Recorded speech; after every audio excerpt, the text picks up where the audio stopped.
la melo officio commissionga wenga de malo.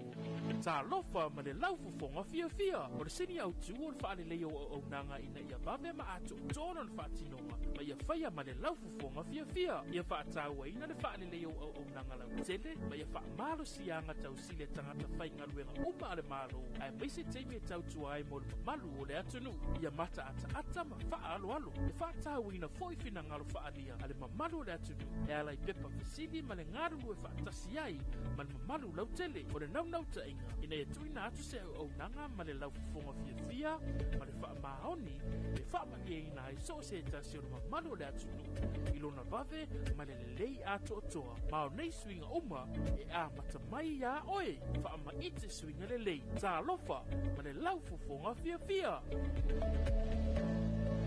The Samoa Public Service Commission presents to you Talofa with a Smile. The Talofa with a Smile campaign aims to lift customer service to world-class standards by providing prompt and attentive support that is ethical and culturally acceptable. Customer service is critical for improving public image, reinforcing our values, strengthening our work culture, generating customer feedback, and strengthening loyalty and trust. It is about enhancing customer experience by building trust and loyalty via politely greeting with a smile and competently addressing all matters raised. Talofa with a Smile also encompasses public feedback through surveys as well as interactive engagement activity. By improving our customer service, we are able to create a public service that fosters a healthy work environment that is efficient and effective. And it all starts with you. Be the change. Talofa with a Smile.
So miluensi nevaengo le taiao hea o lea ua afaton le tula e ono i le tautumala unanga nei si ufongo Samoa le tu ipi ea e le nei taiao fau ma le nei a so fau le o tatou lia i le lofa ma le anga le lei o le tatou tua.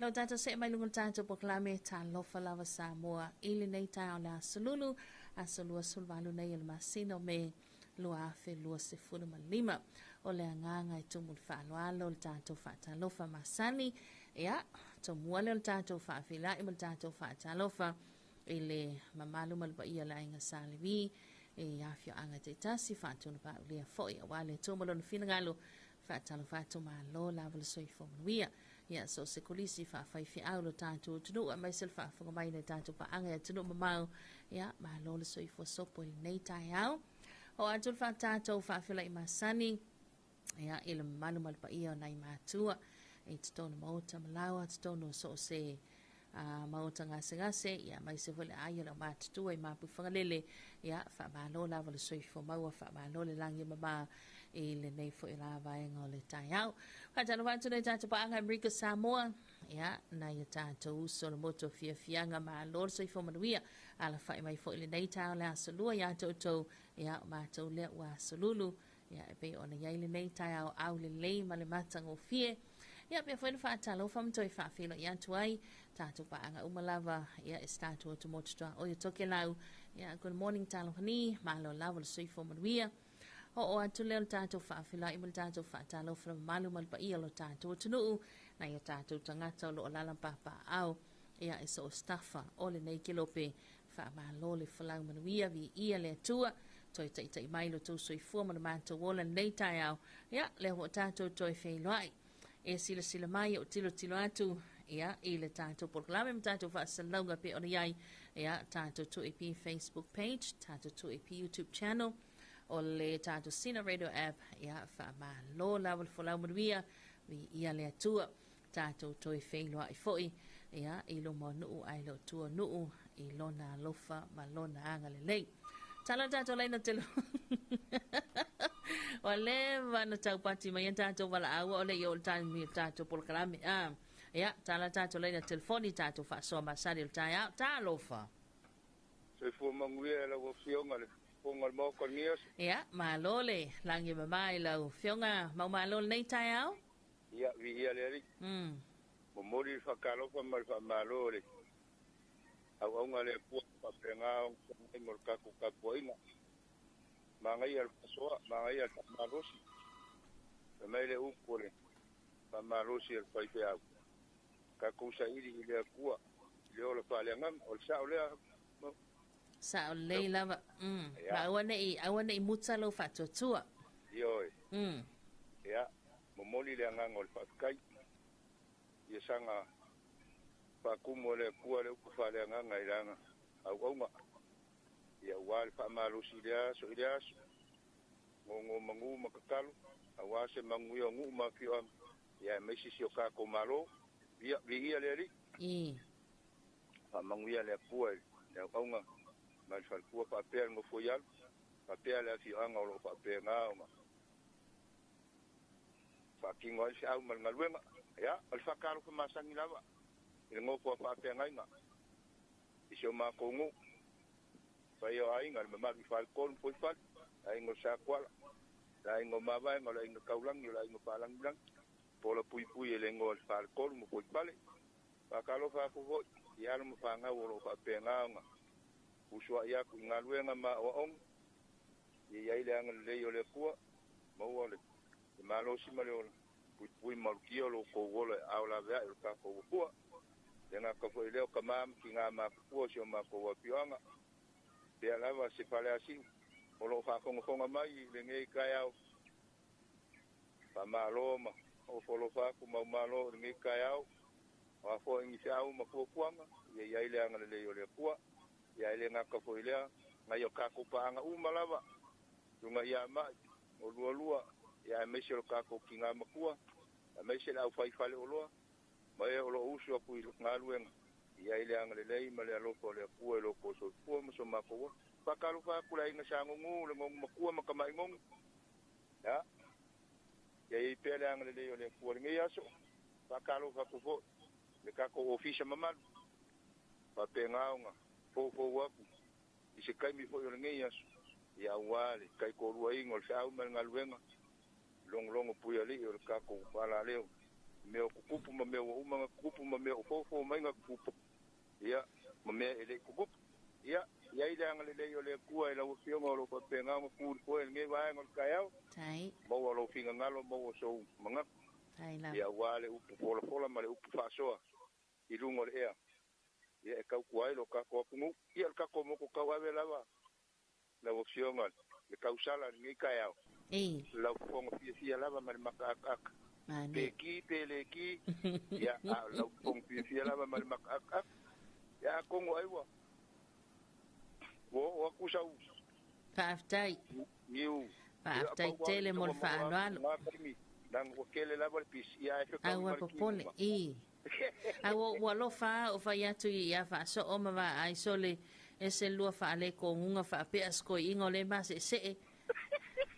A wha mai le ai e o ka mai ki ranga wha pea I le ngiu. E leo koe ngā whakia a au mau malonga koe alulunga le ngiu. Wha taitele mo le wha aloalo le nao o mai le niu malesi. Whanai Ia o fua lava lau ele mau ele vitamini fou ma vitamini maroska. Aku le ki oa foi au support ko inga I kai au pole o mangai o mele kausi ai no soifua. Ia ole ala wa. Wa kur fa kalo. Ia.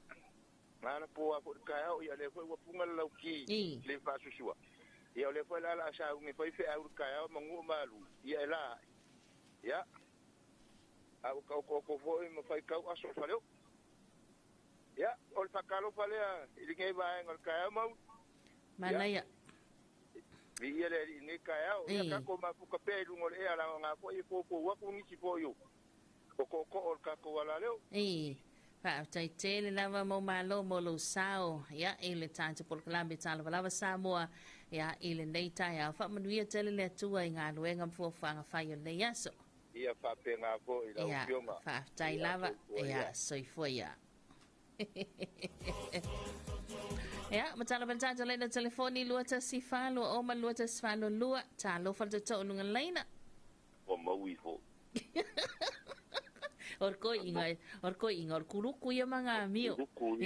Ola ki kilo mai lunga Facebook. Ola ki kilo mai wala fa mai maui. Al pe pello ya ko inga le mga mio. Sa orko me so wa play bifo. Sai fa manuia la to fa mai. Ya, lagi ya mama lagi bawa. Lau sekarang feedback maru ya ke or fik. Ya. Alo sai fa sopo. Alo la vale. Ngadu dua ngi kayau. Ya. Modia ku fa kalo fa sunga fa sengai. Askai modu for sunga sengai. Tengo ka ko lo kon ngi ya so ma so uma. Pai ka ko so oreri. Eu foi se leva ngala ka va vea o yo de su ile lau ko yo le fare o fa sa vidi. Ni manaia. Ya. Ya moro la ya le kio. Ya kalo fa po ingam kama anga umala vo ska kwala leo kalo fa kule renga mo malo ya kalo fo ika ko pa anga umala va inga ya rik anga fo yo ya su a lava ya se un peling i lo pulo au ka va ya so e va fe fo lo sia moria au ka va fa lava ma tos ya penga fo pula ya anga le di ni ya au mga ben te or ka ko fa mo sa interview me nga fikulango ole fianga ya ai volingo sidom ko fo tai manaya onei ya o we ola de mori ya mo bungi simana ma ngai ulango ole awa manaya wa ole na fa sola fianga ile officer ya le pule fa tonu ole ala na ole malanga atu ole officer ya ina ia fofola le fala ina ia malama vaenga lava ia mai se lava ia le wa vatu lava fa mo le tato motu ai wale yo kalange far komi ya ma vai le faingofi lona tau ma falau ti o taia ya nga ilo ia le gola keki ya lo fangia de ko fe nga renga Samoa ka ia malanga ya ki anga le leideri ka ko pa anga mai ngoro pa ko mai ku ngai mau lo fa ku mai longa mo ko ya lo mal lo si fo tu epi ai le ar ko ki nga ba o le ai fa wa le ngiu male si mai mau malo nafi lo po ngiu o mai si la ta ko samia ku de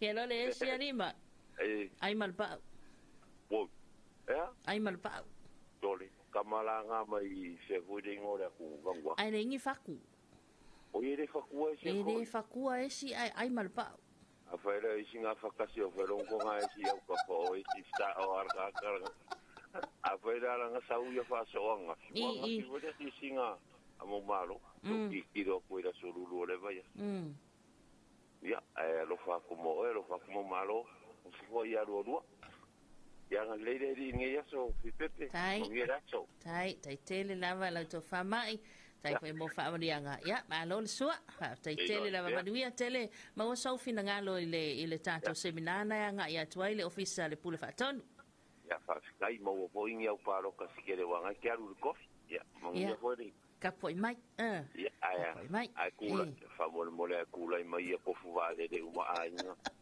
ya anga le ole la fa va le ya fa sa lo keki ya ma ya vo le lo keki le ma wai oi ai pa le amaro ya va tele mai lo fa tu manuel nei tai ao soi foi ya pa soi foi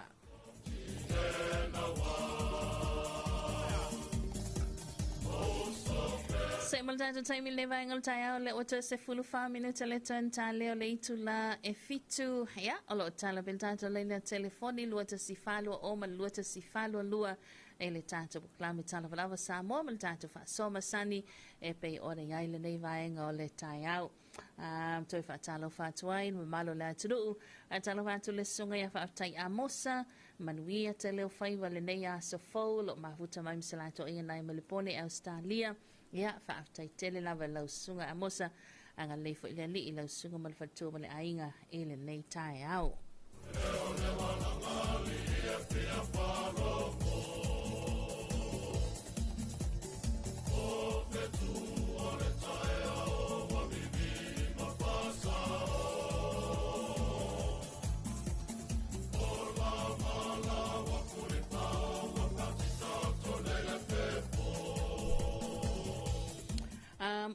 O nei le ba fofuanga na le alo o ta oto a le official puli whaatonu le ala e o le whaatala noanga fo i o whainga whawai o poro keti la iti mo le ngā o si no le elitisia mai malo si anga whawhawina ia le o te le lava ina whaonga ina le nei taimi ana mele le sola ia e le fo i pe o na tala noa atu wai i le vaenga le greenology ma le green energy ia i le nawa yasa na se ima vai atu nei. O le fofanga le whata oto mo nei, ia, o le amata atu le awhio anga o palauli, anga i tanga, ia, o lo whaatino ina, ia le whaatalano anga nei le tae au le awhaliva, ia, i le whale le komiti. I le whale komiti na i pitona ui sātu baitea, ma le amata le awhaliva anga i atu sulua. O na se e leo le whaatalano anga i atu i sala i lua i Samata, ia i le whale le nuu i sātu i atua a matantal tasi le auli e mai a le afo le lua i le auli. Mō neina ia o session na lua po vaenga na e lua lea lo o anga i atua i le tata ofisa. Ia e mawailo wa manoa e peo le aunga le whaatala noanga le ana sau noa i le fionga i angisa le matua tangaloa atawa whatai presau le aso nafi le tata whaatala tala noanga ia o le anga i atu i tua le ofisa se i wha mala malama atu. Ia, tūlanga i pia na i whainga whaavai o puro keti la iti i o le ngau sino le tise whawhawina. Ia, ma se i au mai fo i ma tā pāwhi na ngalo le atunu. Ia, a mai se o hani whaafesili. Ia, o lo o fia fesili ngi hai le ofisa. Ia, o le aunga le nā, o le malanga atu. Ia, ina ia whaatino. Ia, ma wha mala malama. E le ia lalo wanga i mai i whaatau lau solar system. Whaatau lau panel fo ila lea so sto ai ngā size a mata tu lava la iti tau lava i vaenga titile ia po o size lapa poa ia a na wa lava lau sila fia ia faisina tumu tele le ofisa whainga palo tana po mana tua si vaenga si a lea il tata o ana po fo ilene il tata por klabe tafsil fai ia lea na sau noa matofa ia i le awhionga i le komisina o whainga palota. Ia le awhionga ia tole a foa, tu ia Filolo Alexander John Stanley. Ia i le vaenga i pe o nau ngani atu ai lava ia le tātou ofisa ina ia whaatino ina le restala. O lea lo whaanga solo ia le taamilisanga lona lua po le vaenga toi restala lona lua le motele salafai ua mai a umatu lava ia upolu tumua nei.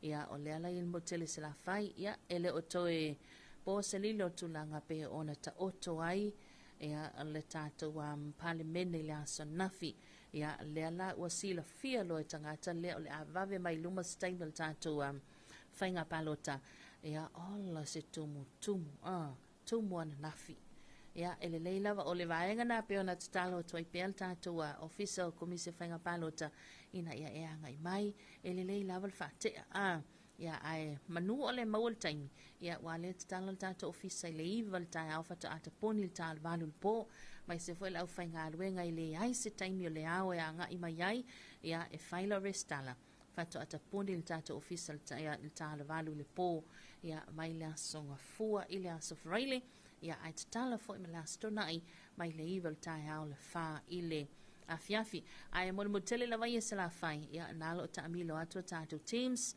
ia pe ona yaile a fionga como sin lango ia tia malato vaenga ia le lo ta amilo atu ia fio anga ma ala la fanga ia anga ia ni yai fatea o vaenga momia ia o lo pepa fanau o lo ID la valid la yelo wata la valid po lo passport ia po lo license auta vale Ia a fai fo e te fina ngalo e te le stala I lo sua whamatai. Ia tau awa ane low ID fo ilea pe palea wa pi ia le whamaonianga le ofisa whamsinonga. Ia ai le tau lia le pe pale a mai pole no. Whamamalamanga umalawa nā pe ona ia tātou whaatala noanga. Ia mal tātou ofisa e vai aso wa tuna iatu. Ia a fai e te fina ngalo e restala I le nofuanga lea ua e alalama e papa awai. Ia e mana o mia fo I pe po whanua ma vanga ua pena o le pili o le vai. Ia pe a fai o la e le pili o le vai a o lo sua whatonu la ma le a fio anga na pili o le elitise. Pepa whanua vanga mufa pena. Ia o vanga na e mana o mia.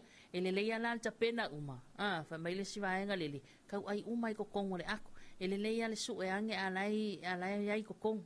Ia ai leanga lo wanga ia tu mal pepatas ia ona toi tapalea ia via fo ima ve valu wailo ulu ia vaenga na o le fa manatu na tante proklami TALOFA Samoa ia pe afai o oele fa tine ina la restala a o lea o e fina ngalo ia anga I mai lo fa la restala mantua fai sina te leo le sala tupe e lua afeta la ia le sala tupe pe afai e te le restala te lea tu le sala tupe o lo le restala ia nai lo le palota ia a o vaenga na e tu ia toi pea pe foi ona ia tātou whaatala noanga ia ma le tātou ofisa ia o komisia whainga palota e le nei vaenga o le tai au ai ana manatu ia o lea ua toe fitu ma le awa minuta le tuen tali o le itu le fitu tātou se mai sina tātou musika o le nei tai au ia ma fa wa tātou fa salanga lo tātou I penongo lo tātou buklami TALOFA Samoa I le nei vaenga o le tai au.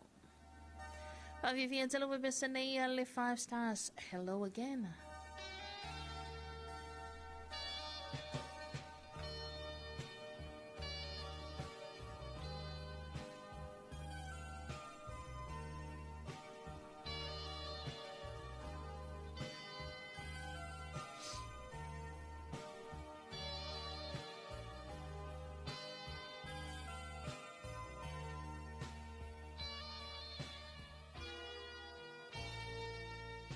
Hello again.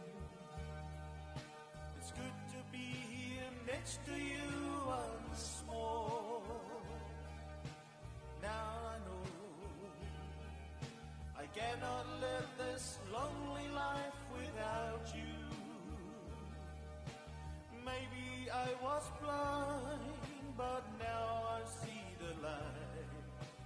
I was foolish then, but now I realize.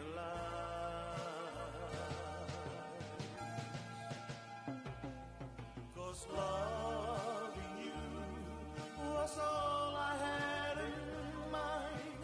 Holding you so close, your body next to mine. Let's forget the past and the things that might have been. Now that we are one, so let's be friends again.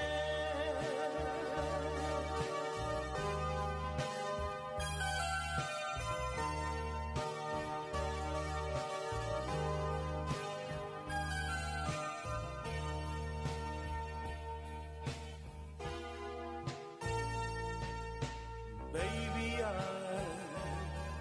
should have known you better right from the start. Now that I thought you'd understand every word I say. Now that you have gone and in return you broke my heart. I was foolish then, but now I realize.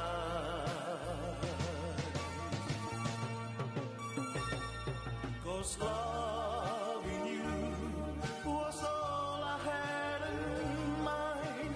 Holding you so close, your body next to mine. Let's forget the past and the things that might have been. Now that we are one, so let's be friends again.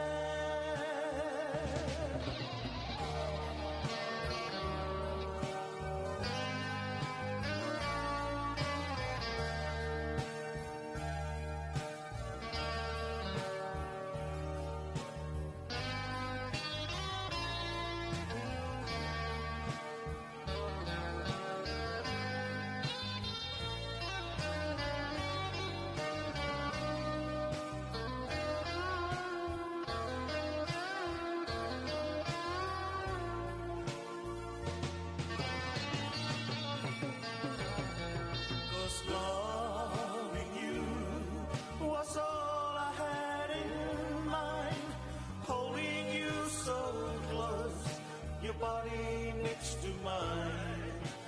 Let's forget the past and the things that might have been. Now that we are one, so let's be friends again. Let's be friends again. Let's be friends again. Let's be friends again.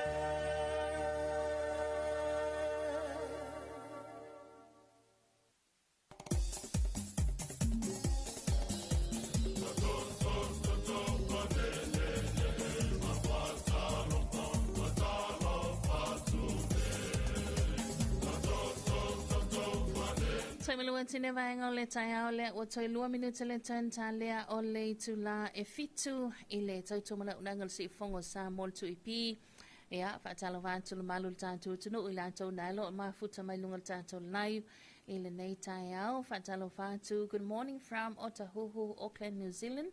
Manuia teleport kalame ka bless le sunga ia tā la i whanga mse lātou ainga manuia nei taia o atalo vātulu bulenga male au whainga aluenga.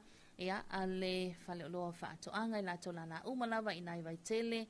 Ia mai se funga lei o le motele sa la whai. Ma lo le usu, ma lo lawa le soifo manuia nei tai au. Anga lele li i tiu te mawhai wa pe ona iai. Tātou wa langonango au tū lea. Tātou polkala me pe ona ia salulo vea staitasi lau ele manuia. Ia o le tala noina ma le whaalau noina o ati na e poloketi. Ia e pe ona ngā lua ina tātou o tunu. Antala vantu le sunga ia Asia Sina matau aina latu atala fatu ia ina tu a fo imala ainga leita ia malo leusu ia mai sen mol nei fana wa onga ia tau tu ana sanga le mulunga la tele atala vantu fo le sunga ia tovio uanga vau a tu taia so for manuia ile neita ia good morning malo fo so for maua ile nei aso. Ya, mai se la tau lunga tātou YouTube channel, whatalo whantua le sunga ya vaivao se misi tupo. Ya, lera mafuta mai se la tau ainga le malo telu Amerika. Ya, ile nei ya wauli. Good afternoon. Atalo whantua fo ile sunga ya taluainga aluenga, good morning. Ya, good morning mai ya mātou i nei Samoa. Ya, good afternoon atu ya te o tau i nei le malo telu Amerika. Ma lo lawal soi fo manuia. Ya o le o taime ta ile lunch po taime malo lo vaenga le o i Seattle o i California o i LA ya o tato ya le fato ala usu mai tato taia ya tulanga pe ona inga luenga mateo te fatino ai o le o tato le to la fitu e manatu o le avai fo tato proclame TALOFA SAMOA mai se tato musical taia tato se mai ya ile ulwa i fa salvanato tato telefo o le nei taia.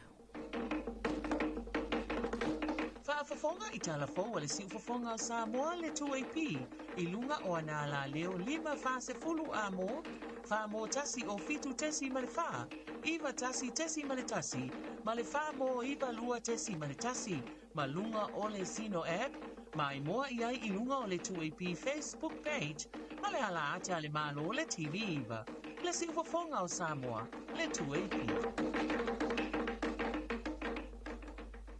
Talofa lapa le whaafunga le tātou atunuu ai alo mai au se whaapoponga o talafo mai vai whanua. Le aise te paa, le aise veip i Samoa. A matamai i leo soa e o le la se ia o ina tuengoto atu. E lua se furuma le whai tū lao le a whaamalusia i le tau fia o le tangu fia ma le whaunga ina, o le olua o le te paa i le lalangi a toa, i le asu tolu se furuma le tasu le masina le nei o me lua whelua se furuma le lima. Ia ingo le aso whaapitoa e le ai atua i le whaunga ino le te paa i le nei tusanga, ua wha autu wina e le sosa i e teo le kānesa, lana poloka la me le autu, malamalama i le kānesa o mā. I whaamaunga le sosa i e te ua mawai, o le te paa o le mafua anga autu lea o le kānesa o le mā i le lalangi a toa, ma e a fiai le o lo oulaula, ma e mawhai foi o na a fiai se tasi, o lo lata ne iai ma mana maina le asu mai le te paa. Ai ui ilea, o le te paa e feso o ta ia tu i le atina eina, ma le whaatupula ia, o ka nesa se furuma le lima, E au fia ele ka neso rangutu ma le faa I faa pia ma le vae ngolo I le leo, o le ka neso le isu ma puisu, o le ka neso le ala mea ai, ka neso le mana va, ka neso le ate, ka neso le ate pili, ka neso fatungao, ka neso le tanga vai, ka neso le taufale po le ka neso le taufale la poa, ka neso le to ala whanau, ka neso I fua whanau o le tamaitai, lukimi po o se vaenga o le ka neso le toto. O a afianga leanga o le ulaula e mafo mai I le whaitaua whio waila au I asu o le tupaa, ma o nei waila au e mawhai o na whaaleanga ina I le DNA, ma whaawhainga tai I le tino o na tete e atu I musele le kanesa. O so eso enga fau o lo o whaalia ai o le whaonga ino le vape, o lo o iai le telo waila au ona, o le tauwhia o le tupaa mo le vape e matua mawala loai le avanoa, e ati na e nai le kanesa, o whaamanuianga o le whaamutaina e amata I steimi pupu pe a mae a le whaamutaina ma e whaawau pea masitia I taimi o luma. O le ngaluenga whaatusitala ma whaasaralau, e lena o le tusitusi, pu e ina wata, ma le taulongolongo, ai ua tuu atu ia I ma le vaenga taula I ina ia o la tau whaama ita suinga le lei, whaau Sofia manatu a noa ma filifilinga tala whiangai, ai sili ai o le avea ma awala lau papa I le vāle mālo ma na pa angai fafo, whaapea ai ma le loloa o tangata o le atinuu. O swinga o le tau, o se mata upu ua matua iuna I ai le vasenga o tusitala le Pasifika, ina ia totoa I ai le sila, pe whaapewhea o no la tutata I mai a finangalo tangata uma, ina ia tutu whaatasi e tali atu ia afianga o ngaunga nei wa mori mawina, o le tau wale na o le whaama ite, e le whaala potopotonga o le si umanga le Pasifika le SPREP, o a onga ina ia tue whaamanatua I tusitala le tau o la tonga duenga, e le vai tau ma ale lea ua iai le si umanga, o atu motu la I le Pasifika.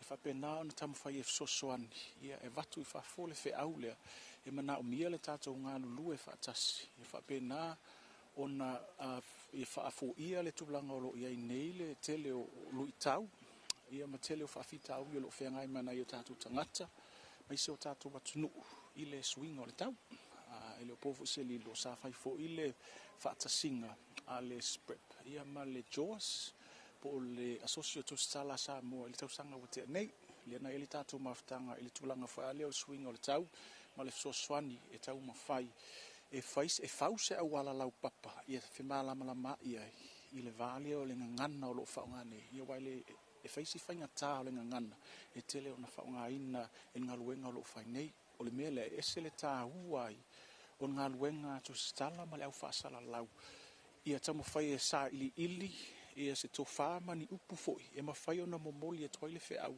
e malama ai le mamalu o le tātou atunu. E iei lava le tali tununga, a le ai le tautua a tusitala, e le mawhai ona no fau tangata lau tele ia afianga e ono o iai o na le whaawau pea o le fesuisu ia I mai o winga lola wa le tau. O le ngaruenga fo le nei, e avea mafonga o le atunu o yo tātou taitai, ina ia mautinoa o lo o fau whaatasi le Sao Samoa ma le Pasifika, I awala e mautinoa ai o lo o iai leola whaale na tura, I lo tātou si manga, o le ewa mai a awa o ngai to mai li poti ai vaenga ua whaalenga ina o no swinga o le tau, mai whaamue o le a siti ai le sila fio tangata lau te leo atunu u ese le Pasifika, I li poti o le a whaasara la wina. E lua o ngā loa ia ma le lisewa o ngā loa ia lima, lea ua mawhaiuna a mātalo ia I le Universite a o Samoa, e whaatautia lea I le porokalame moa o ngā whaawau, po o leo loa manu. O neia o onga, ua whaatupe ina I le whainga pa anga le Universite a o Samoa ma le porokalame o ngā malo le taupulanga, mo tupulanga talavou ua whirifilia mai Samoa, o le aunga le nei porokalame, ina ia ausia ngā waa o loo mo mia I whale whainga duenga, ma le wha upenga ina leo tupulanga I to mai esa ili ai ngā duenga, ina ia fo ia I le whaavita uli o le mativa, ona o le leai o se ala ngā tupe e tausi ai ai ngā, ma whaasolo ai na whaatupula ia soli ngā tula whono. O le whaamoe le nei o lo o awhi ai I la tau mai upolu ma savai, mo I la tau mai le motu tele I sa la whai, ua ngā waa nei mua o ngā tau I to mai tau whaatoanga, ma I la tau I upolu nei, ua ngā waa ia o ngā tau I polo kalame whaakome piuta.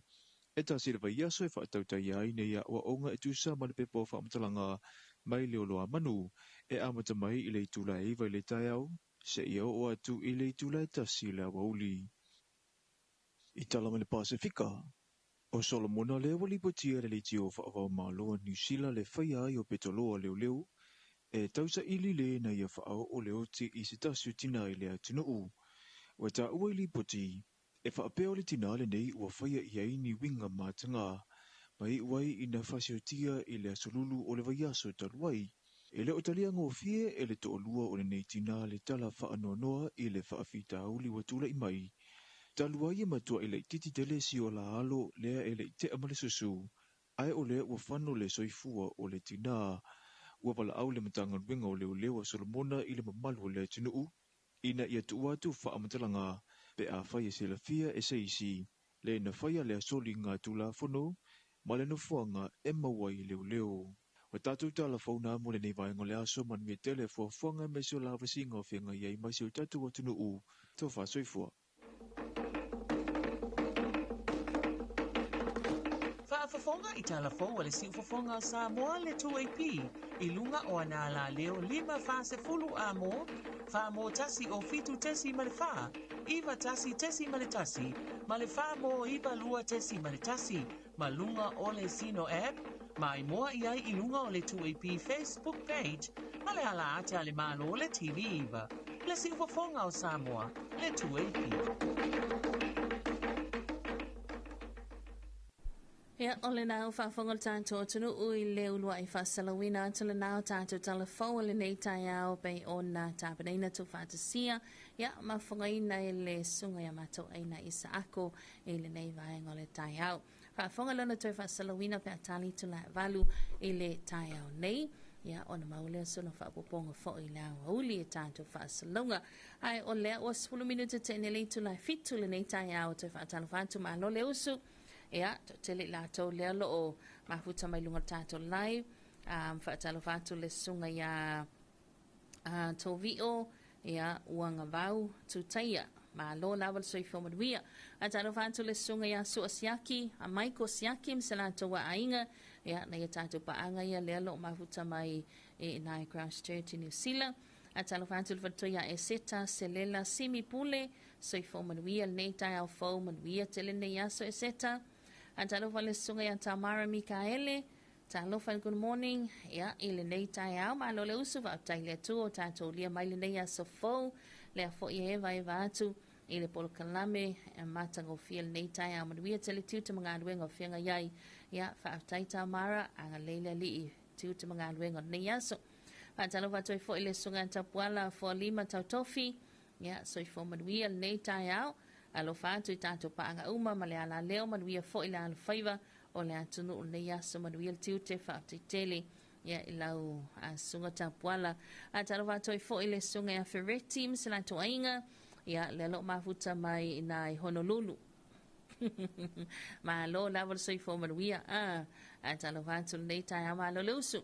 Ia, whatara whātu swaanga sia le company supermarket ia whamato la te wala leo umalawa la pe ona iai ia vaitele ia o i sali moa e mai se fo i o ulu lom si senga. Good morning, ma lo lawal soi fo manuia talo whatu i fo i nei tai au company supermarket ia Frankie ia mai se company supermarket ia Amau ia ma lo le usu so swale loa lo maua tātou whaasalonga nei tai au good morning ia ma lo lawal soi fo manuia i le nei vaenga le tai au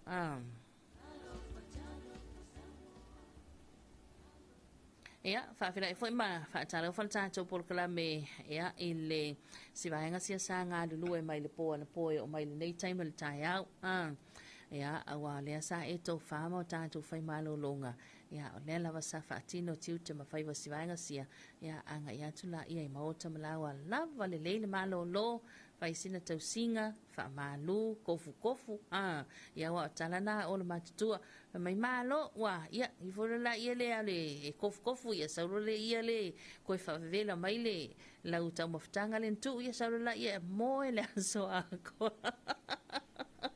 talo atu malo le sei fomanuia le sunga a Robert, good morning to EP from Auckland, New Zealand. Yeah, good morning. Malo le usul nei tai au manuia tele tiu te mawhaiwa ia e pe ona iai ia le nei fo ia so I nai New Zealand tata se masina tata musika nei tai au vai fo le tata pula mi TALOFA Samoa ia ona to se mai lia to tala to le tata le na telefoni ia ole fa vivianga mai le over besele ainga band TALOFA Samoa.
Sauli wantine vaenga le taiao le o se fuluma le 5 minuta le o te inele tu lai fitu ia toi va TALOFA tu tatu programi TALOFA Samoa pe a fai o le nafato a maua mai tatu fasalonga ili nei taiao. Good morning ma lo le usu ma lo so I fomaria a TALOFA tu malo pa ia le antunu mai se nei avita vale la tu tu te fai longa tele ia o le famanatu ele muta lava titi tata tatu famanatu ia e so o se taimi a tātou whaasalonga ia ave lava lau wha mua I lau sangwa le mu tūlanga pe ona iai lunga ala te tele ia o le lava I le o mau le so I fua ia e nawa ia so fo I tūlanga tau whanavlave tau ta avale ia whapena atu tātou porklame nei tai au I au tafa ia tau tu ana lau sangwa le mu e pe ona iai ia mai se wela lau sumai tu tele a matanga ngā luenga o le nei asto asolulu ia mai se foi moli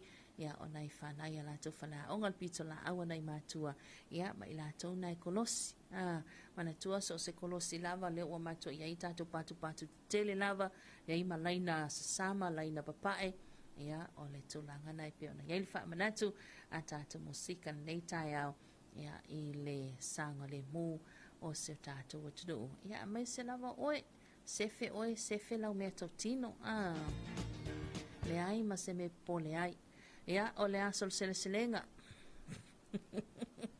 o le aso le selenga nei aso ia fatalo fatu ai I le malo la ufainga aluenga ia malo lava le alaus malo fo so I fomanuia ia I tute ma fai vai pe ona iai ia le nei vaenga o le tai a mai se ia ona periota lua vai aso o tona iatu ia o le alau sele fo I le nei aso ia o le alau na lulu ia o le nala Anjalvantu le sunga ia titoia kopo ia le lo mafuta mai ina Washington ia good morning good afternoon lo la mo so informan we neva ngol tai au ia mai se watalo watu le mamalu malpa ia nai te mama nai te nā mātutua. A aia le o mātutua i māpui whangalele whaatalo whātu mātua nei tai au, mā lor soifo manuia, ia a mai se fo o nai te mai tai tāpō sāma lato o ngā lelue, ia mā lole.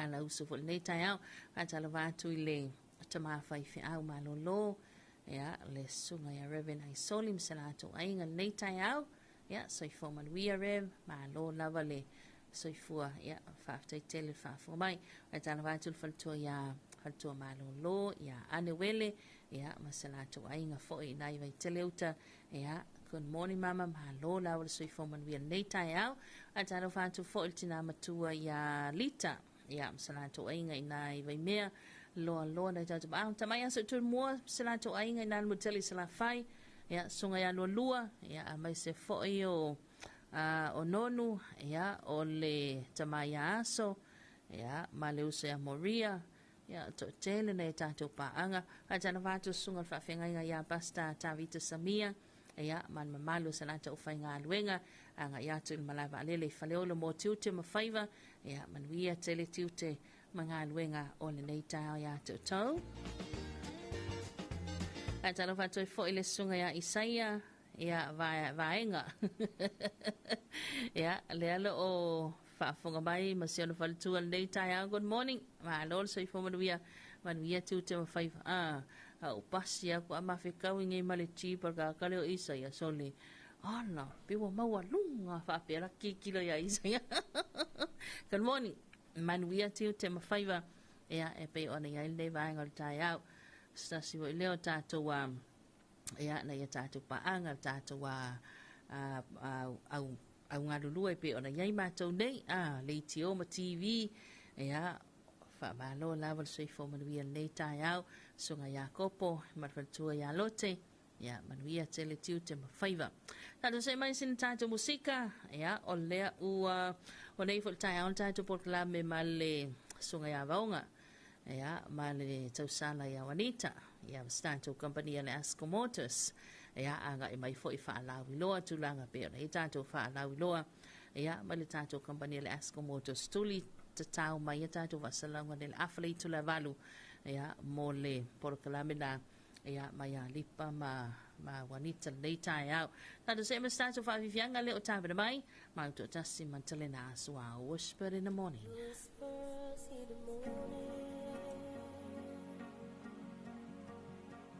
of lovers sleeping time,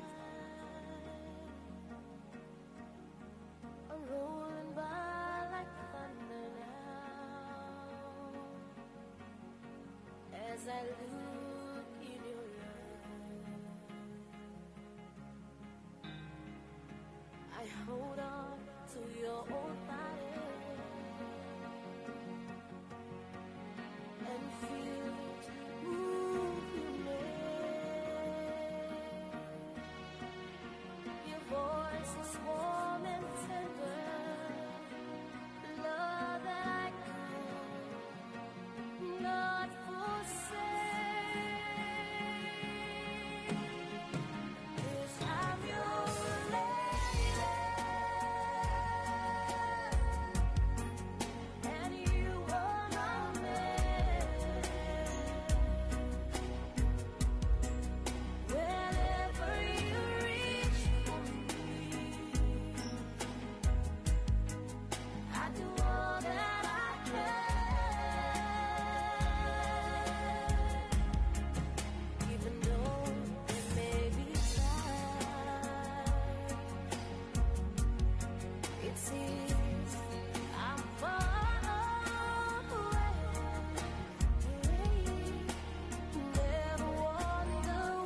sounds and beliefs, different makes to be retrieved, and yet the power of arms keep pumping and killing. We are soldiers from the nuclear power. We do not need mess around us. Bible said we do have to love and one another for our world to be free from wars and violence.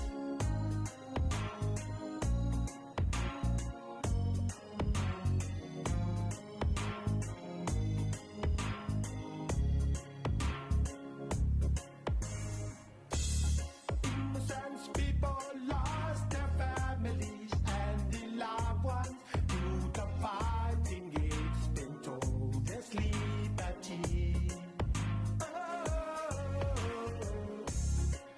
Both sides of the world don't show us any passion until this life ends the pain and the misery. Different sounds and beliefs, different makes to be retrieved, and yet the power of arms keep pumping and killing. Free our soldiers from the nuclear power. We do not need mess around us. Oh, Bible says we do have to love one another for our world to be free from wars and violence.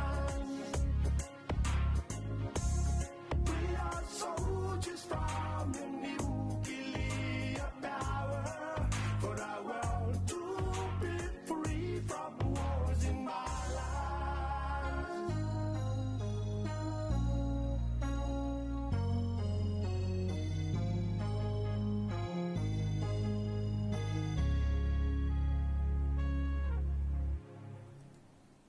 Whawhiwhianga na musika so I whewhiloi nei vaenga o le tai au mai aneseto whale moi na ua lua se whole mo le fitu minuta leo te inele tu la e fitu ia whaatalo whātu le nei vaenga o le tai au i le mamalu malpa ia nei tātu paanga whaafonga whaatalo whātu le whionga whamuinal tupu fia ia ma le pa ia fo i se la tau ainga na le whioanga o le pea ia ma lo lawa le soifo manuia i le nei tai au atalo whātu i fo i le whetalenga ia vasilienga ia ma le tausia Miriam se la taua ma Miriam lea lo ma futa mai lona whale loi nei vai telefou. Good morning a te olitina manuia tele o whaiva matiute o le nei tai au ia mai se fo i la tau ngā le lua iuta le whātoanga ia ma lo le lausu ia o atina e fo i o la fumanu ia o mo meo tua o lo ia o ma moe ia o la fumoa to loan whaafunga mai nei tai au ia a mai se lau whai whātoanga i so o se atina e whaatalo whātoi fo i whātoi a whirate ma se lātou waenga i nai whātoia ia ma lo lawa soifo manuia o tonga la au aina tonga la au tau mawhamata ia o tonga la au ia whaamata ngō fia iluma maota manu malawa ma lo lawa le lausu whaatalo wātu le whionga ia misa ia ma no whaalo nei tai au ta pena fo i ngā ruenga matiu te tau amata ia anga leile ni i mea umai pe o nei ai ia le nei fo i vaenga le tai au ai le manato lea ua a whaton le itu lai fitu ia tātou se mai fo i lunga tātou pol kalame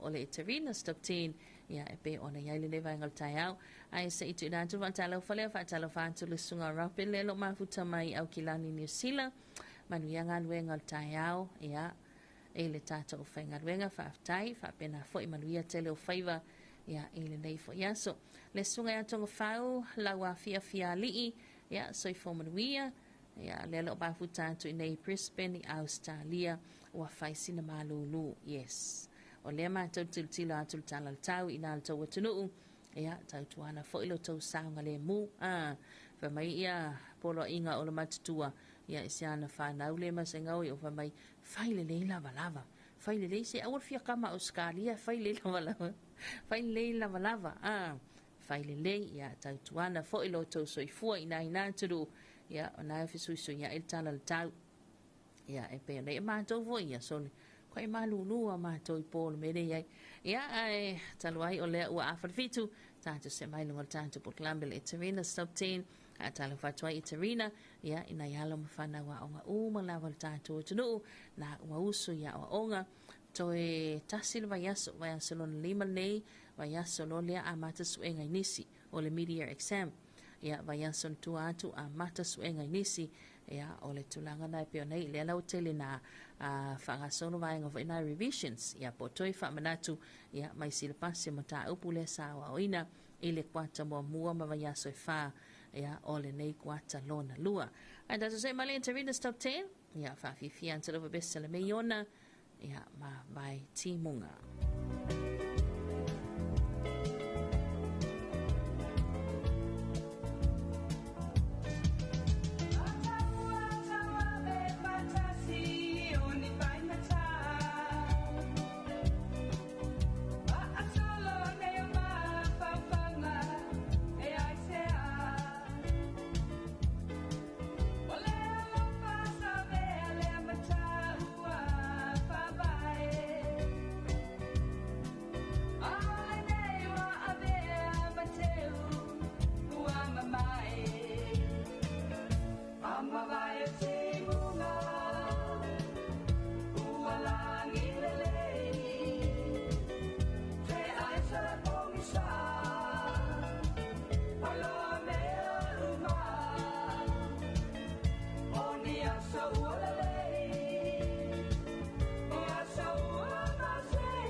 Sabilu wantine vaenga le taya o lea ua toi luse fulu ma le fitu minuta le toen talea o le itula e valu. Ia tato se mai le se tato whafifianga nei i lunga le tato e Terina Stop 10.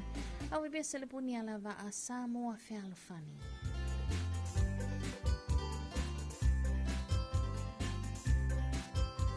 Afio mai le to, afia le matua.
Sala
O le whawhiwhianga na ne vaenga le tai ao mai le o bese le buni ala va a hea e na ua se mal tanto taimi le o toi se fulu ma le ono minuta le ton ta lea o le itu la e valu nei tai ao tato e pe lunga tato e Tarina Stop 10 ia whaatala vatu le sunga ia bo longo tai ao manuia ia manuia tele tiu tele nei tai ao whaaftai tele lau sunga paulo ma le ainga manuia tele foi ngā luenga matiu te pe ona iai ia le nei tai au.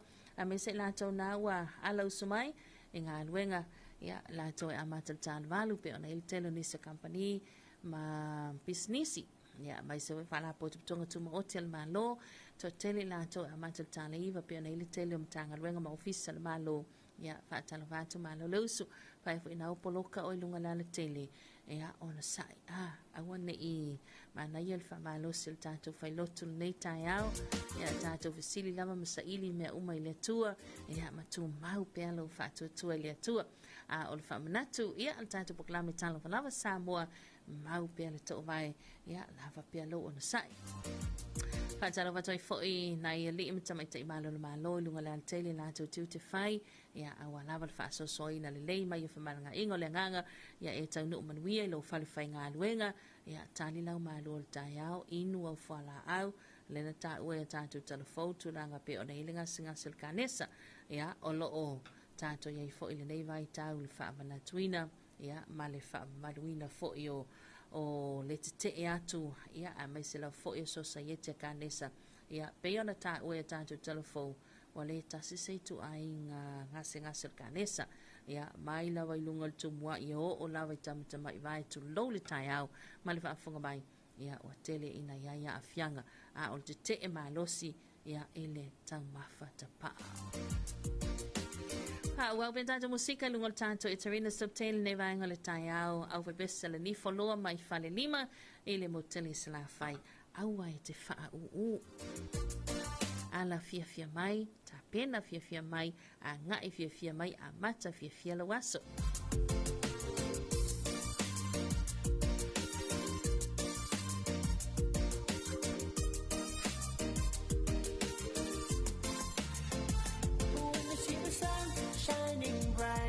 Imagine that cutie smile, pop it up for everyone. What I meant, smile and smile, smile will ease all the hardest, and you know right where to start it. I believe you can do it.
Whawhiwhianga na musika so whewhiloia ne vaenga le tai ao lawa besena le ni whaloa lunga tātou. It's Arena's Top 10 ina wato se fulu ma le tasi minuti le toi o Natalia o le itu le valu.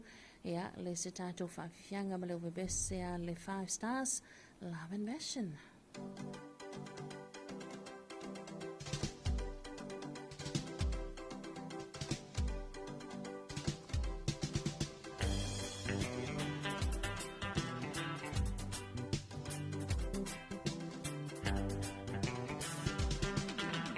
Sometimes things will just happen, and they happen for no reason. You feel the world is against you, and your whole life color is blue. But don't worry, 'cause I'm true. These feelings I feel for you, I feel it of love and passion. And don't forget the satisfaction. You got love and passion, will never die. Oh no, the feelings of love and passion. And don't forget the satisfaction, yeah. You got love and passion that will never die. Sometimes a problem arises and it hits you when you don't need it. Then you find the answer eludes you, which leaves you nothing that you can do. But don't worry, 'cause I'm true. These feelings I feel for you, I feel it's of love and passion. And don't forget the satisfaction.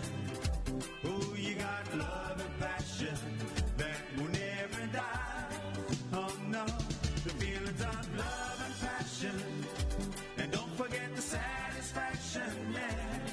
You got love and passion that will never die. Jam on.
fifianga na musika se fifilo ya le vaenga le taiao mai le ovebesena le Hawaii Express Samoa o le Penina o le Pasifika ya ina o se maltanto taimi le o toi fama le afa minuta le to Italia ya o le tula e valu ile nei taiao tando se mai loa ile tato fa fifianga mulimuli tawa lunga ile tato proklame e Terina's Top 10 ile nei vaenga le taiao ya ma mole malo faanga le tama itaya Terina ya mona yalo mafana wa onga e pe ona ala usu ya onga manuia tele tawa mafo fanga ya ile ne yaso ai se aile lei ya mole tapu inga maltalo mai ya mama dad my sister ina mse ola matua ya tawia lau lunch na e tapena le lei o lau breakfast o lau lunch tu ua fo ila onga ya toi fa tawa tu le simea ai le awala toi o le fale toi ai le simea ai a tamaiti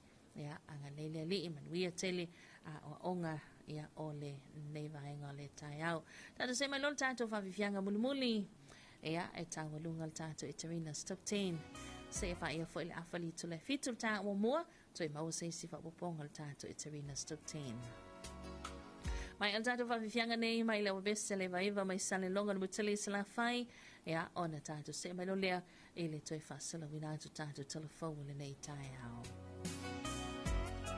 lau avalea le atua anga le lei mai lo nganga i tu te mawhaiva le aso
Whawhiwhangana mai lawa besa le vai wal ne vai ngā le tai ao ina ua tātonu fo I mali tu la e walu. Smelo whafunga e le toi whasala wana tu tātou tala fau ia tu whātasia ma o le afunga ina e le sunga ia mato aina isa ako.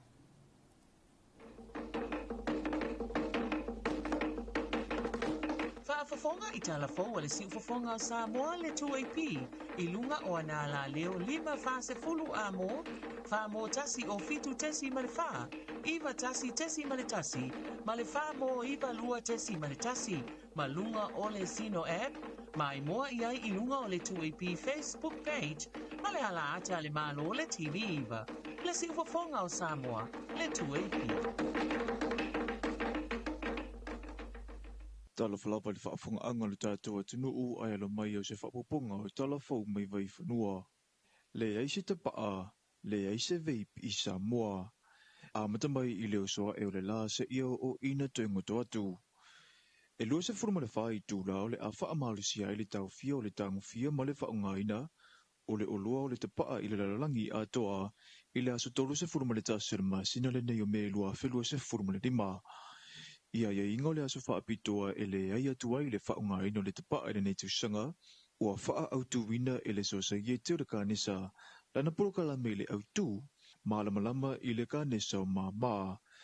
I whaamaumaunga le sosa ie te ua mawai, o le te paa o le mafua anga autu lea o le kānesa o le mā I le lalangi a toa, ma e a fiai le o lo oulaula, ma e mawhai foi o na a fiai se tasi, o lo lata ne iai ma mana maina le asu mai le te paa. Ai ui ilea, o le te paa e fesa o ta ia tu I le atina eina, ma le whaatupula ia, o ka nesa se furuma le lima, e a fiai le ka nesa rangutu, ma le wha I whaapea ma le vaenga o lo iai le leo, o le ka nesa o le isu ma puisu, o le ka nesa o le ala mea ai, ka nesa o le mana va, ka nesa o le ate, ka nesa o le ate pili, ka nesa o whatungau, ka nesa o le tanga vai, ka nesa o le taufale po le ka nesa o le taufale la poa, ka nesa o le to ala whanau, ka nesa I fua whanau o le tamaitai, lukimi po o se vaenga o le ka nesa o le toto. O a afianga leanga o le ulaula e mafo mai I le whaitaua whio vaila au I asu o le tupaa, ma o nei vaila au e mawhai o na whaaleanga ina I le DNA, ma whaawhainga tai I le tino o na tete e atu I musele le kanesa.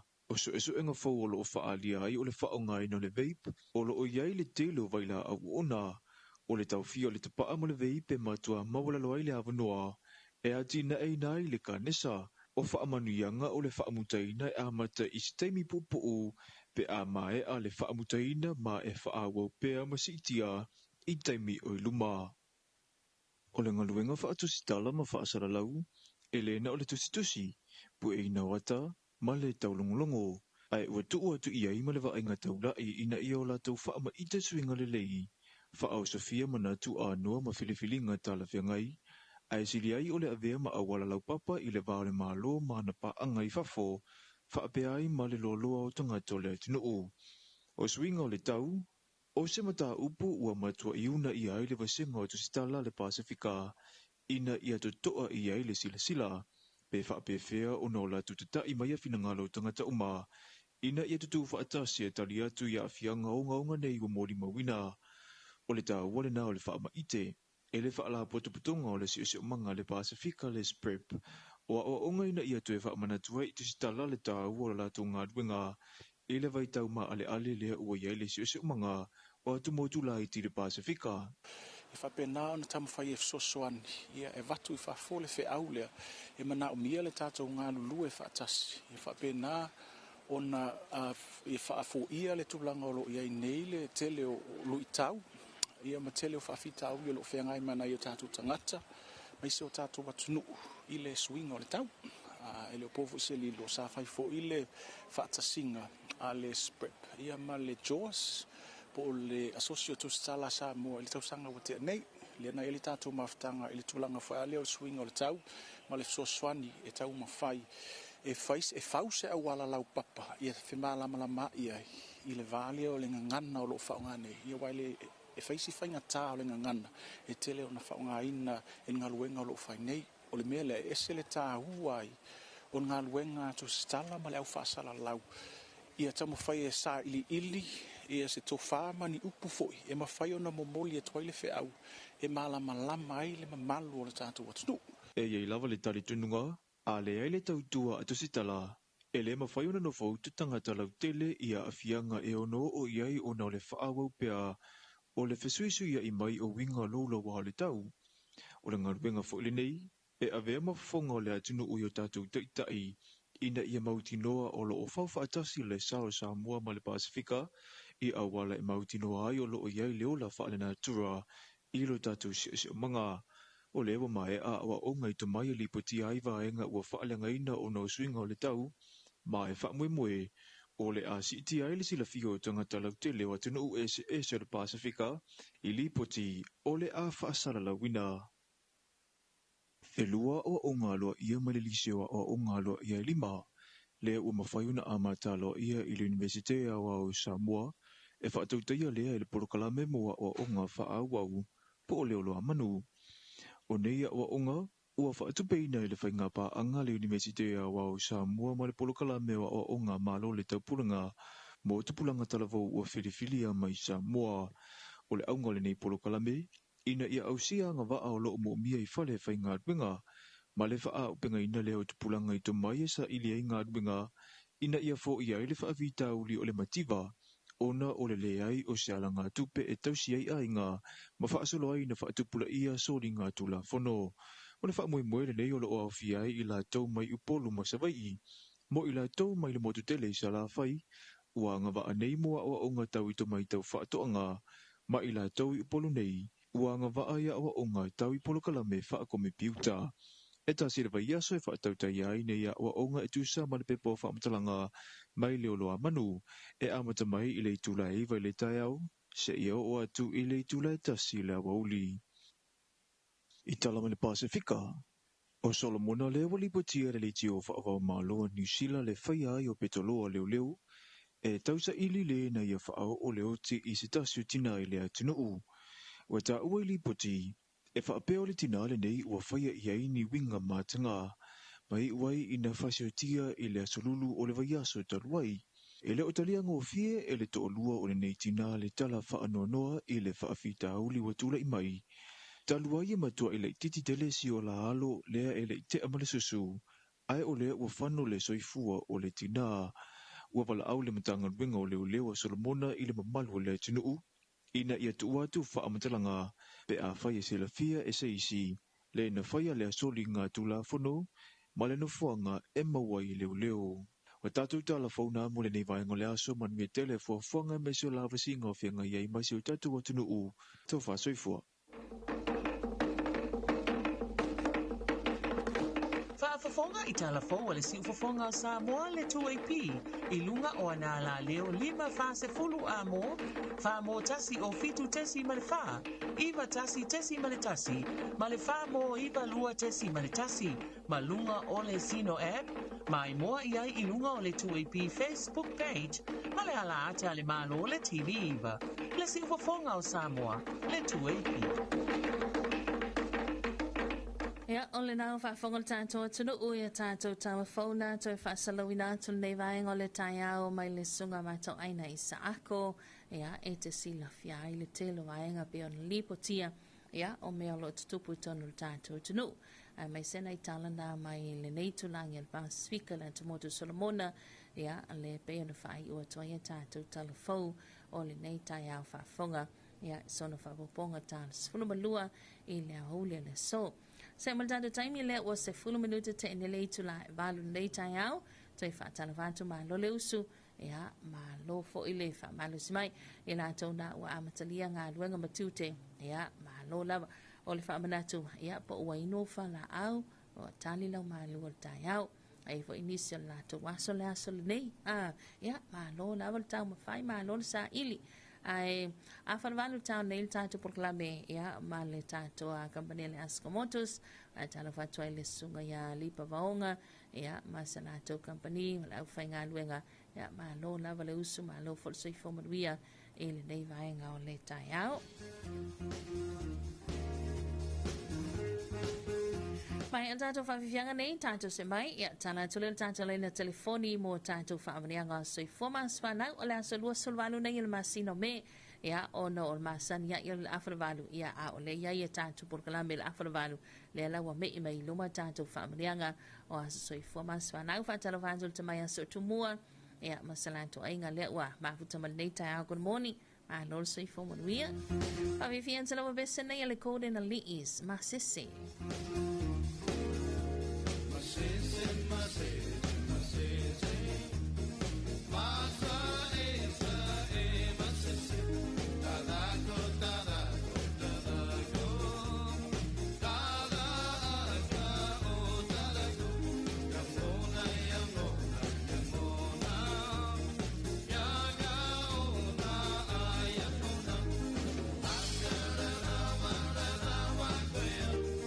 Da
Whawhiwhinga na ne vaenga le tai au mai lau webese da kōne na li is masese na ua.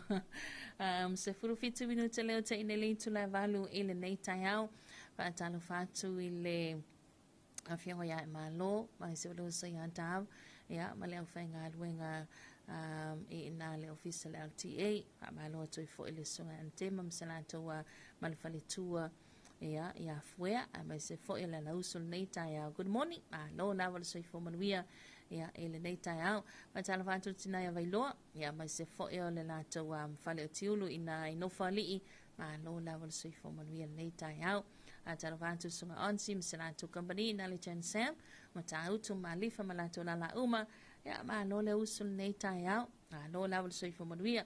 Anso lua sulvanu nei ilma sina mele, wa tala tato le na telefoni, ya, mo whaamanianga fo yo aso soi fua, ya, ma so whanau e pe ona yai, ya, le nei vaenga o le tai au, ya, ma waila vanoa, whai whaamanianga, wa soi fo ma so whanau, ya, a leo lana fo, ya, o se whaamanianga o se anniversary, ya, o se aso whaamanatu, o se aso whaapitoa, ya, e pe ona iai wai, ya, o tātou, e tau whale aso, ya, male mea na tupu ai, e tātou poklame fo, ya, na leo lea, na whea lea so, ma mea na tupu ai, ya, e tau whale aso, ma lana mea na tupu ai, ya, pe fo ila le aso le nei, ya, aso soifua, ma aso whanau, o ni whai poponga, ya tulanga whapena.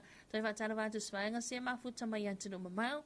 Ya, New Zealand, Australia, Amerika, Hawaii, ya, o tele onise o atunu o le Pasifika, ya, whatara watu ma lo lawa soifo manuia, ya, mai se foio Amerika Samoa, ele neita o la solua ya tautou, ya, ma lo lawa soifo manuia, ele nei vaenga o le taiau.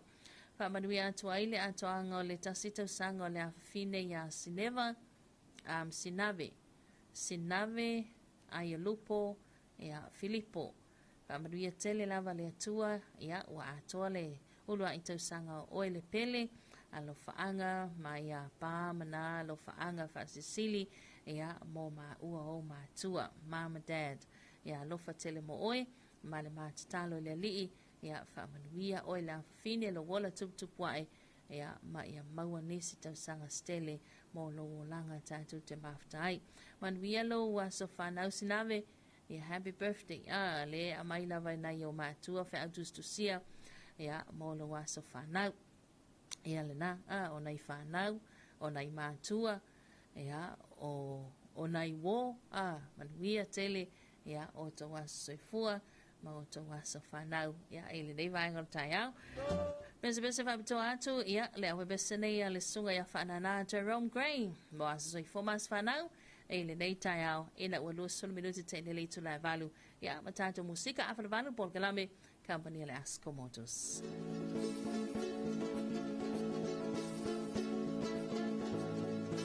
Tell me when will you be mine?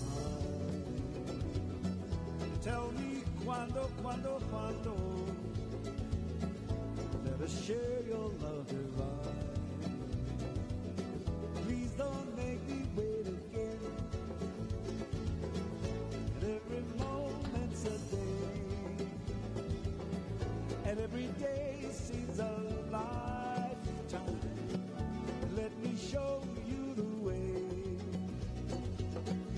to a joy beyond compare. Wait a moment more. Tell me cuando. Say it's me that you adore. Oh my darling, tell me when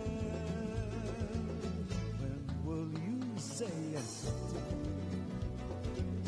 Tell me cuando.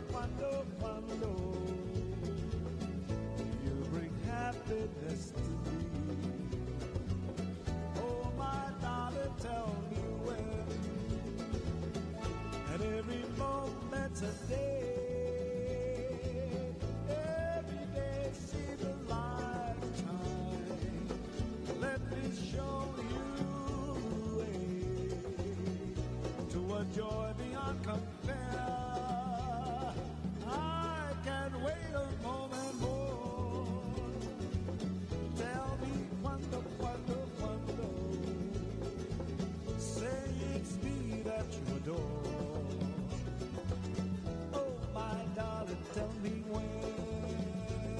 Samba.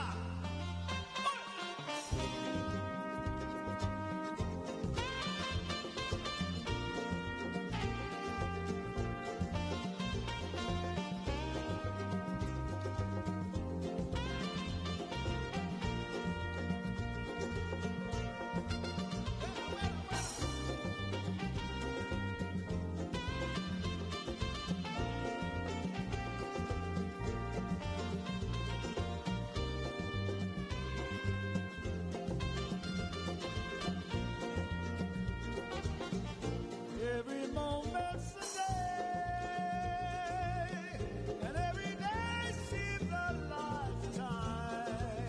Let me show you the way, na-na-na-na, to a joy beyond compare. I can't wait a moment more. Tell me quando, quando, quando. Say it's me that you adore. Oh, my darling, tell me when. Dimmi quando durerai. Oh, my darling, tell me when.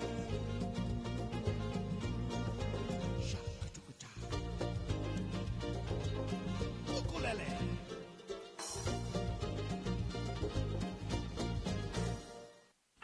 TALOFA SAMOA o lo ingoa fia maua sa mapusanga whaikuata. Tina, e tupu pēr sa wanga matanga, tālulo wha au fiufi, malo le tau tala.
Tamala watine vaenga le taiao lea ua awhatonu le itula e valu I le tautomala unanga le seifongo Samoa le tu e pil nei foi vaenga le taiao ia toi whamaloa tuaile ona sai malo le usu ia ele mamalu man pa ia sa tātou atulu a mai se lau whaingan wenga a talo vatu I le sunga ia Emeline Emi toi tu taiao lii ia manuia tele wha moe moe se tau ainga longo iai tu to le foa ia manuia tele nei taiao le sunga ia toa sua manuia le aso ia mai se wele sunga ia Maria Walker ia manuia tele nei taiao ia I tiu te mawhai vai pe ona iai ia le nei taiao le aso lulu ia toi whaatara vantu pe a whai o le nawa to ma ua mai fo ia tatu whaasalanga nei taiao ma lo lava le soifa manuia mai se la tau le lo mafuta mai lunga tatu live ia good morning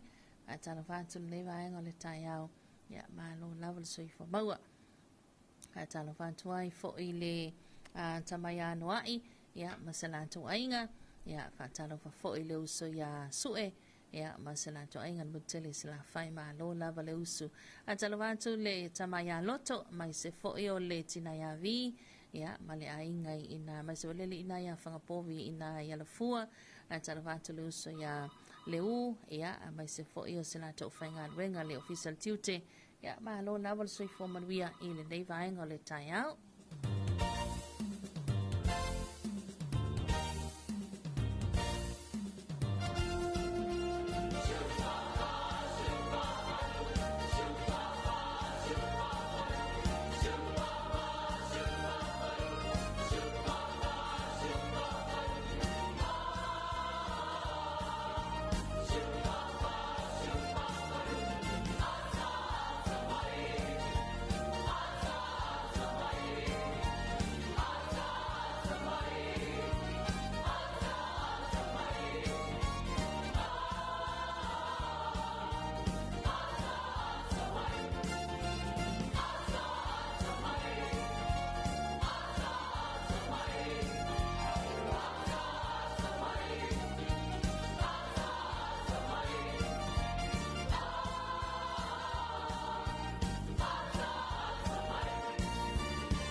panga ma po sule i vai.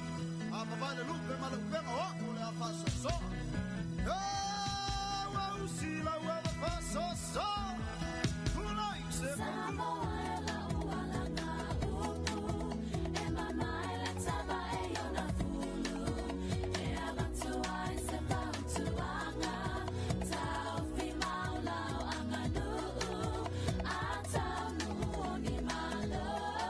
Le au manga wa tau fai mio. Ali itaya ole nuu. E tofu le batai ma le ava e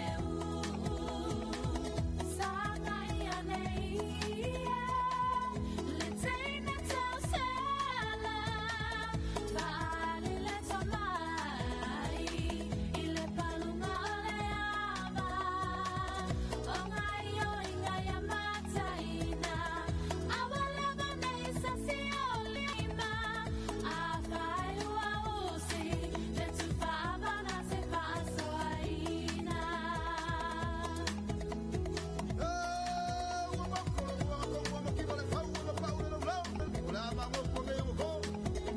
Le ava e siliona taua i le anganu. Pe a alu o se usu. O se matamalana ava e Ai a te ale inati. Le au manga i anga anati nati. Au le taupo i le tano awane i sasi. Le palo ava e popoto ai uma o tama i tai. Le fola fola ava. Ia e mana tua. Inati o le tanoa.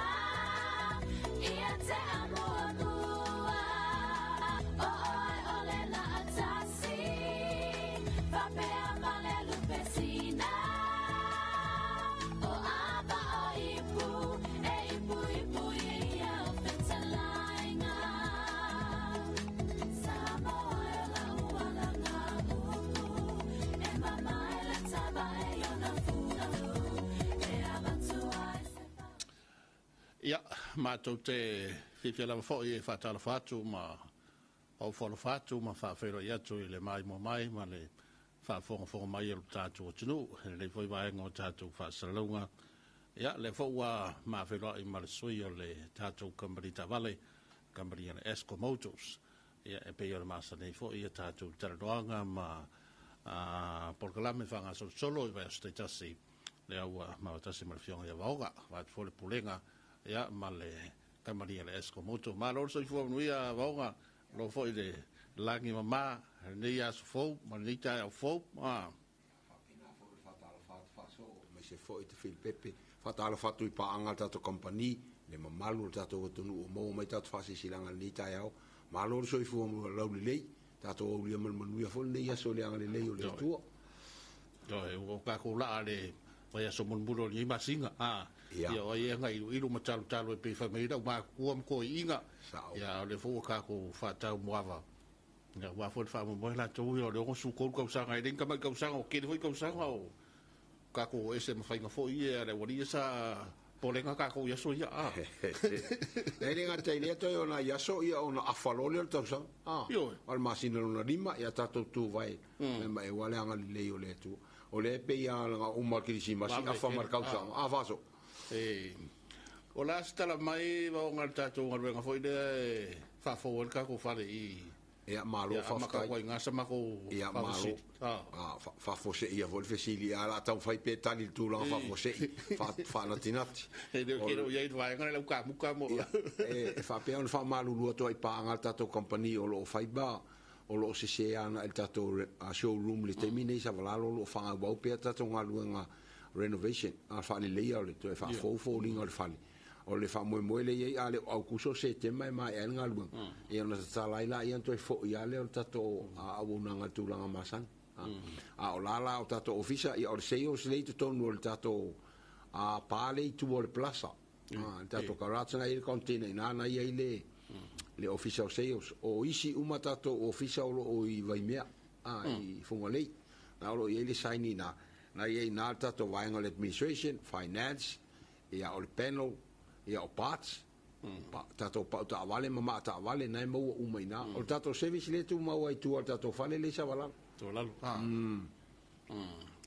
ia balang por si fo e pe yo vaenga ia ga irte do company de tele m kambangi malolosi ia vaenga fo le si la ko la kiki fale ia ko fai se swinga ele nga kamo ngal wenga fatino o tato loa mai fa ia va be fo ia fa ingo fia fo le tato tunu auto va ku le kai mi mane tai ia se i hamai stala o la stala o il tato company va ko ni tai ia a mata tu la tala le au fai va e mo fa malulu atu le malu tato au fai va tangata o atine inel ngata I fale mi se la vai tato afia alia le o lo fa ngai na le afi fast food salo le o no nei po fitu masina talun talia tato tonga o spaka o keipos o tato yama loop so au tulanga fa pena ia e malo le on sai masalo le o to mau se anga o tau nu le tato o ka o ta pena le te mil nei ia mo fa malina o tato o nanga ia pe fa pe o nai fa le tonu le afi ia o lo o ngalo luel tato company se vavela vem fa ina ia fa talia tulanga mo mia o tato tonga o tato afi fast food le ia ma le afi va e o fo le tato afi ia o le ala mai a mele ia stato shipment o tau mai ale il fa mo el masino uni fa solo tu ia ulai io no to mo vo la io tato uka io afi ato to afi le fast food a per fo le afi sul lima la titi le fa nga to so fo le alo ia o tato tavali ia o lo ia tato fa to inicio pick up Hilux ali le so ta email ta telefoni lua o varu se lau a vili mai ai sa fita auli na vili mai le o mobile fito lua ono tastas ia fili mai le mo lipa vaonga ia so ni ato lo ia nei ta vale la fa pa utau ina in faina fa mingo ta ma fo io to lu fa lima masina o tu la fa pa u le tau ia ai vala au mai sal pe to lu fa ta to ta vale na le pick up Hilux sta por cap na lo ia le category le na le o te talenta to vans sui Kia sul lima il passe se foi le popolare iai le fa taxi rent ia fa nga fo le malu ainga le so tai mai manu o mo pesal pe to tolu ta vale le to e valu sul lima fe tau ale na iai mai le lima tau sanga talu paulo le laki avaso wa le tele o lo ioi fa luina fa to luina il tau le la vai tu mau le tau le tato ven le la foi mo le tato ven sui Kia la po le umi sui Kia e mo tato ven le na lua vens la ye se la lu so wa felta o tamana dai pese shalo pas ia e la po atula lo ven le sul limal pas ane ia inga foi o le fapitole to maua tu wai fapitole Hilux ana ia inga foi e tato piki apula i sui Kia 2.4 diesel turbo o le tau masani se lau fa sul lima afi lau pa ne se fu wafe o se me le masani na fai e le se tala vale ele malu tato o tunu la lau se lau to lima ne ta si alta vale na ele category na lau fai le discount na ma na ia lau su atun tala to a manuna u mana ia mo na over se lau wafe a ti tilo pa na wa ia se lau fa lima se lau to lima ia te le fa mama na wa ia inte tam fai mu la fo lo ia tato piki up o komeki Hilux kamale top of the range 2.8 le fa ngai CEOs pulo company ma tulanga fa pena o tulanga tau lo fo I tata vale na fully loaded o komeki e se lau fitu sul lima feltau te minei la we la lo se lau fitu fulu lan pai ai le su mai mtala mai au fa test drive mai si la ye na u pa u ese le lima fe me le tamana o lo iai foi la ma ko ta vale la ka o temo tasi o komeki bit 2.8 fo o tamala na la tilo ana se la fa su lima fe final volta mal kavala nga ai ele special na il terminei na ia nei pa u ele su watu le lo si sila fata itai e na fai ele ton fengo fiel na ia balang e pe yorta to wa ia le va inga masani fo le feo inga ma fenga solo inga o le taimi maso uma pasia kule Toyota pasia kule Hilux Alo fa meu ka ma fo ka ba nga ia lau Hilux. Ma nga ia lau Toyota. A ta vale fo ia tato. Pia o masani el to telefo i mal tato tunu. Pole ale to ngata e alu lava. Alo vai fo le de o ai da nga ma so ko nga wala ya ya ka mai piki apu fo wili. Ia. E mana ia lau faso e tala ese afina ngalo tangata ale me mua a fau tal fe ngai il paketi ia pe fai voisina no ngatu pe fa lava ia on tal no lola ia ile tu langa ole tu ainga ta vale tau on fa tau o al filia le al mato ofisa pe atala a tu le malu le tu fia mo sta vale ia amatale nei fili fa ngofi o le ale fa mo le ale me fai se fato anga o se rent e postava le ainga e postava le to ina mal lo tue e tu e ar ki se vanga na u fa ngato a mai e le fa amata mai le ina fa ta inga la fa pe la turma to fili e tali mel fato an e mo mo kilo le len cruiser kala moa kama amale single cap wa u mile pusa ia ona tu la ilo tau a fa pe le nga fa tau ni mai ne ti lo le Hilux ta por cap pe tal fe ngai fo le tau ia na tu na ia le ele fa pela la fa tu lo mo volton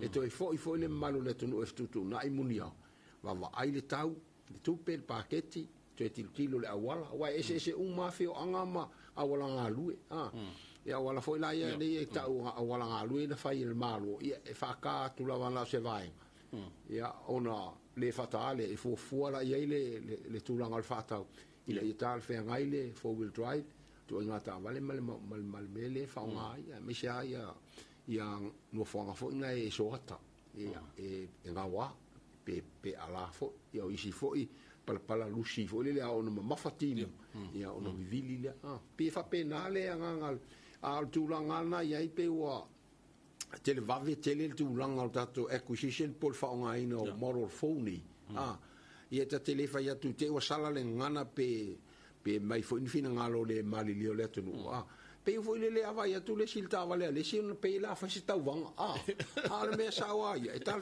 tau fo fu ala lo sa ile me tal fe ngai mo lo fa ngai ya le termine e tu va ta si lo mai pe ma ya pa ul ka vale le ya ka pa inga le se mau banga la fi ngawa ma ka vale ya le sila tala ma li e manule ta te ilu o ta vale len kusa ta por kepa ya ele se singa a usapani mal toyora na mai taluini na matu ta amilo la e pakala vale il taulanga i talangi ofisa ia ta vale mai polan me ta vale e fai fa e malanga me fai fainga lueng e pakale to a le fief mai o sho o ka vale ngi nga design o mo fa ko anga mo me ka ku yo le ku ma ku le ku la iki e se foi ficar mato tu Amal ka fa oi ma ar po ire sa ka la ko ire ola ye ka mau me fa fo le fi manga o ka vale a le a fo dinga ai o mai ngi el malo pipole o mai finga lu ngai ka vale ka Ola ali si vai nga foi e tato ho nga foi le telefone sa no el tamai tai vole pa mai a vai nga foi pe o vai mo spare parts tato fa le foi ole me muara te fia pa il tai o nei ole pa ule a Bridgestone pa ule a Land Cruiser ole off-road pa ule tele na le osila fia le malu tato no pa ule ono se la uta la montu pul pa utas pa utal le a Mac ia ole pa una mai fa pito a mole piki up Land Cruiser ta por cap single cap a faila o tau matan tau na suia pa ina e asia simile mato ofisa na vai mea o lai fe un lolo alta to stock lena ia ni te o ye fo isi to inga pa ai pe o mea le fi fa mafat ele fa ya se tala fa pe va venta ulia pa o le esco o le tala monia ia ele o se manato avane o le pa ule ti lo le lua ma le afata usanga ile tolu ta usanga te fa nga ina ai te afa pe ala vai fa nga ta vale fa to anga ono winga e mo ye ono se la mo tu pa o ta si lo inga afa pa e volua a fe mon tu ai e te le tilo la le tau ngota po le tau vole na il fai numero ai te va ai ana ile umi ne le to pole le a fa tau ai ona a fa pela fa tau la e wa ele mato pa uling long mai si brand ye si fan ia o tamala nai pa u le tau ai pu te mi fa nga no winga e mana ia on sa il tau fe lo ai umina fa nga a pe o tau na fe au le mo li atu i to nga orona wal Bridgestone pe al top range nga la rang i me ani u pa ta vale taias o lo o ti ta to ngo ta vale so ta ia tu ta to office i vai mea fesili mole to ina na ia Edward ia po le seli ina no ia estino lua fit tas vilia tu ia pe fa pe o mo mia se to ngo lau ta vale o tato service foi le sa valalo le i tu ato le tato renovation life fire show ia e mana ia fai mele o puki o la ia le tato le na lua ono ta siva telefoni na direct line service ia e puk mai ia pe a fia failo service ma to tar sanga tu la le ona fai ma puk lo service e fatino nga luengo ina ia one i fale tonu o talale o Toyota la vai anata made in Japan nice and very fast ai fa mol malo tu e ta una service ti u lo service ta una suil fa mam tu lang fa pena ina ia fa au pele au nanga ta vale mo fa moi e peile ona pa una i me e no a fe ni vai ngal ta por calame fa so ya e malatu ora na wa mai ma wa fa so fo i al pulenga su il pulenga le fonga vaonga wa fo i la tu fa la loa ya mari la tu au danga wa loa tu sama ya o ye la tu sa o tu i no ta tu tu le yo na se la se len pe yo wi a manga sa Hilux ma sa Toyota ma nga ya se la se len ni kai me ka ko ro po pasi male afa ya avelo ya vaonga ya pe fa ka la fulesi afa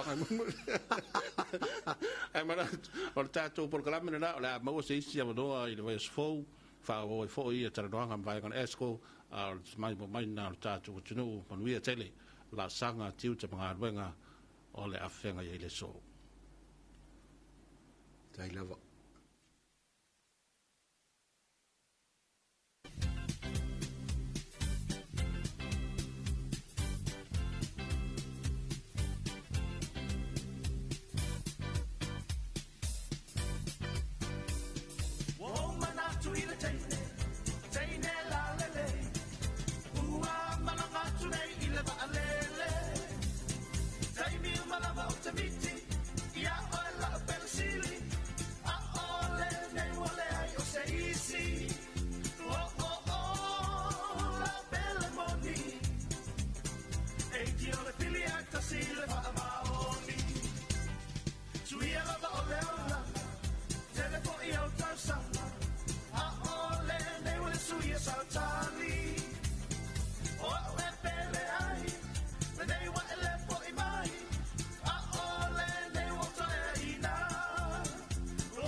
Tamale wantine vaenga le tai ao le o tātou leitu la iwa sa mana whaafonga ia tātou tala tu sa mai le teo whaamalo New Zealand le tai ao. A variety of scientific and historical treasures.